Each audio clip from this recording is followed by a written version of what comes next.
You could have your first paying coaching client a few weeks from now. If you're thinking of starting a coaching business, you've probably heard that you need certifications and websites and marketing funnels and who knows what else. The list never ends. I'm dannyiny, founder and CEO of Mirasee, and I've helped thousands of people start successful coaching businesses, and I've never been certified as a coach. Surprising? Maybe, but results trump everything else, and I know how to get people results. In the next few minutes, I'll walk you through 7 steps to start your coaching business in weeks, not months or years. The first step is figuring out what you're good at, and this is trickier than you might think. When something comes naturally to us, it's easy to miss its value. We think, that's just common sense, or why would anyone pay for that? But what's easy for you isn't easy for everyone else. Think back to some casual conversations you've had where you helped someone see their situation differently. You spotted patterns they're missing, or you helped make sense of their confusion. That's expertise. You've just gotten so good at it that you don't see it anymore. Now, this is usually where I hear, but Danny, that's just giving advice to friends. That's different from real coaching. Is it though? Think about it. These people could ask anyone for help. They could Google their questions. They could ask other friends, but they're coming to you. You have a way of helping them see things differently. In the coaching business, we make money by adding value to other people's lives. And it's very hard to add value doing something you're not already good at. That's why we're starting here, with what you already do well, instead of trying to build everything from scratch. You might come to realize that you're good at multiple things. Great, write them all down. We'll narrow it down later. So that's step 1. What are you good at? Now for step 2, you're going to find people who actually value that thing you're good at. And no, I'm not going to tell you to run ads or build some fancy funnel. Not yet anyway. You first need to validate that what you're offering is actually valuable, that people care enough to pay for it. So make a list of about 20 people you already know. These are people in your network who have come to you for help or advice, who value your perspective in your area of expertise, or who might benefit from working with you more formally. If you identified multiple things that you're good at in step 1, you might have different lists for different areas. That's fine. It often helps to clarify where to start. The area where you can easily list the most people who really value your expertise is usually where you want to focus. Now, I can hear some of you thinking, but I don't want to turn these relationships into business opportunities. I get that, and don't worry, in step 6, I'll show you exactly how to have conversations in a way that feel authentic and respectful. For now, just focus on making your list. So once you do that, you'll have your list of people that you know personally who would value and benefit from your expertise, and that's great. Now, you're going to throw it out the window. Well, not literally, but you're going to pick just one person from that list to focus on. Why just one person? Because it's easier to solve a real person's problems than to guess what some target market wants. You're not trying to figure out what professional women aged 42 to 57 need. You're thinking about what Sarah needs. And you know Sarah, you know her challenges, you know what matters to her. Look for someone who respects your opinion, who you would genuinely love to help succeed, and who would actually value the outcome that you can provide. That person is your starting point. And by the way, there are 10 guiding questions that I have coaches answer in our Monetize Me program to help them launch ultra high value programs and offers so they can quickly monetize their gifts. If you'd like free access to these 10 questions, plus a training to go with it, check out the description below. Now to step 3. Figure out what that one person actually wants. I bet you started thinking about what you could offer them, right? But that's not what I asked you to do. What does your one person really want? People don't want a coaching package or a 6-week program. They want to move away from something or towards something better. Imagine you're thinking about booking a vacation to Tahiti. What do you want to hear about? The pristine beaches, the crystal clear water, the spectacular sunsets? Or do you want a detailed description of the airplane that's going to get you there? Sure, you need to know there is a reliable airplane to get you there, but you're not buying the flight, you're buying Tahiti. Your coaching is people's airplane. It's how people get to where they want to go. What they really care about, what they're actually willing to pay for, is their destination. To figure out what your person's Tahiti is, you need something that psychologists call perspective taking, stepping out of your own shoes and into theirs. What matters to them? What are they moving toward? What are they trying to move away from? Now, your person might want some deep transformation that will take a long time. You can't give them everything at once. So what's the first meaningful win that you could help them achieve, the first valuable outcome? Sometimes this is hard to figure out, so here's an analogy. Think about a couple going to relationship counseling. The first session is just getting acquainted with the counselor. The second session is probably just sharing background stories. Even though you're paying for these sessions, stopping there would leave you feeling like you got nothing of real value. But then comes that first breakthrough. Maybe you finally understand why you and your partner keep having the same argument, or you learn a communication technique that actually works. That's a valuable outcome. If you stop therapy right there, you'd still feel you got something worthwhile. That's exactly what we're looking for in your coaching. Not solving all of your clients' problems forever, but getting them to that first meaningful win. Just that first breakthrough that makes them think, holy crap, this actually works. So now to step 4. Figure out what it will take to deliver that first meaningful win. Think about going to physical therapy after an injury. The therapist doesn't just say, let's have some sessions and see what happens. They map out a process. First, building strength in specific muscles, then working on flexibility, then practicing real-world movements. They know what you'll need to learn, they know what you'll need to practice between sessions, and where you'll need the most guidance. Your coaching process needs that same clarity.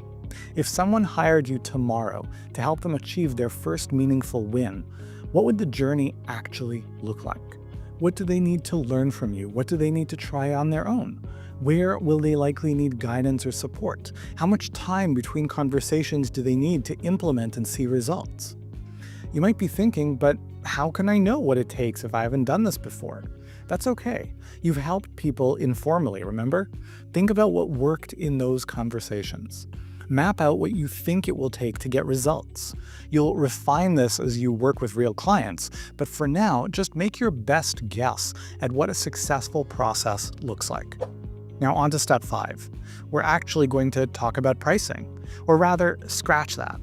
Let's talk about resentment first. Yes, resentment. Because here's something nobody tells you about pricing. The wrong price won't just cost you money. It can kill your love for coaching entirely. I've seen it dozens of times. Someone starts coaching, charges too little, and 3 months later they're sitting there thinking, I'm doing all this work and getting paid peanuts. Why am I even doing this? So forget all those complicated pricing formulas floating around out there. Instead, think about what I call resentment-free pricing. Look at everything you're going to put into delivering that first meaningful win. What's the lowest price you could charge while still feeling good about doing all that work? It's that simple. This is about supply and demand. So you don't want to go too high above what people are actually willing to pay for the value that you'll create for them. But you also can't go too low, right? Is what they're willing to pay enough for you to help them without resentment later? And you can always raise your prices down the line. But right now, just make sure you're charging enough that halfway through working with someone, you don't hate them or yourself. Up to now, we've been laying groundwork. Now we're at step 6, and the moment of truth has arrived, having actual conversations with potential clients. And this is where a lot of people freeze up. They'll say, but Danny, can't I just run ads and sell to strangers on the internet? Do I really have to talk to people that I know? And yeah, you do. Nothing is going to sell you better than you can sell yourself. You need to talk to the people that you want to help. So grab your list of people from step 2 and send everyone a simple, personalized message, something like this. I'm working on something new. I'd love to tell you about it and get your input. Would you be interested in hearing more? That's it. No big pitch, nothing like that. If they say yes, schedule a call to talk about it some more. And when you get on the call, keep it brief and direct. I'm starting a coaching business to help, and here you insert the kind of person you want to help. to help them achieve, and here you insert the specific outcome you think people want, right? Your minimum meaningful outcome. And then you say, I was thinking of you as someone who might value this. Was I right in thinking this might interest you? Now, if they say no, perfect. That's great feedback. Just say, if you don't mind my asking, can you tell me why? I'm not trying to convince you. I just want to know where my thinking was off. That would be really helpful to me. And if they say yes, don't jump into selling. Instead say, I'm really glad to hear that. Before I tell you more about how I want to help people achieve this, I'd love to understand, why would this outcome be meaningful or valuable to you? This helps build momentum in the conversation, and it helps you validate some of your assumptions about what you think people want. If people tell you things that you weren't planning on, you can simply say, thanks for sharing. That's really helpful. What I had in mind was different from that, but I'm going to give this some thought. If I change direction, I'll let you know. But if what they're telling you is similar to what you already had in mind, which it very likely will be, you can say, thank you for sharing that. It makes me feel really good to hear that because it's really aligned with what I had in mind. Can I tell you about it?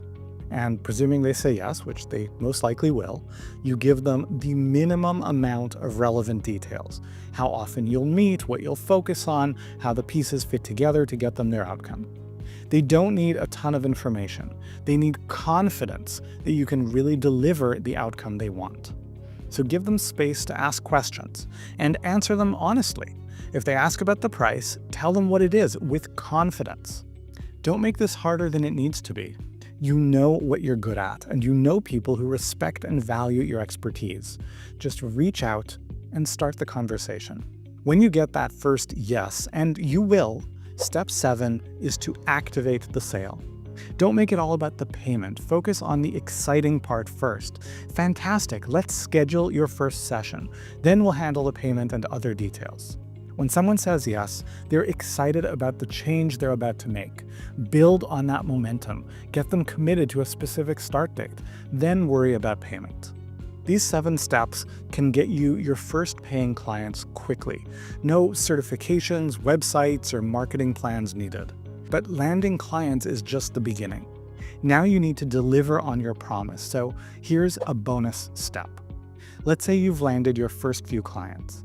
Now you're in full-on panic mode. Oh God, am I giving them enough? Maybe I should add another call and a workbook and daily email support, and maybe I should just move in with them. Stop right there. Let me save you from yourself. Instead of adding more features, more calls, more bonuses, all those things that we pile on when we're feeling uncertain, focus on something much more powerful, being completely committed to that first meaningful outcome that we talked about. If your client needs an extra session to reach that breakthrough moment, do it. If your planned approach isn't quite working, adapt. If your client needs an extra resource, give it to them. You won't add random bonuses, stretch out the program to make it look bigger, or throw in extra tools just to prove how much you know. But you will make absolutely certain that your clients get that first meaningful win that you promised them. Focus on getting real results for those first few clients, because when they succeed, you'll have something better than a perfect website or a fancy certification. You'll have proof that you can actually help people change their lives. And that's what this is all about. Look, you can spend months or years getting ready to be a coach, or you can look at what you're already good at, find someone who needs that help, and start making a difference now. It's time to get started. And if you're considering launching a coaching business, then I would highly encourage you to go to the description and grab my 10 guiding questions and free training on launching ultra high value programs and offers quickly.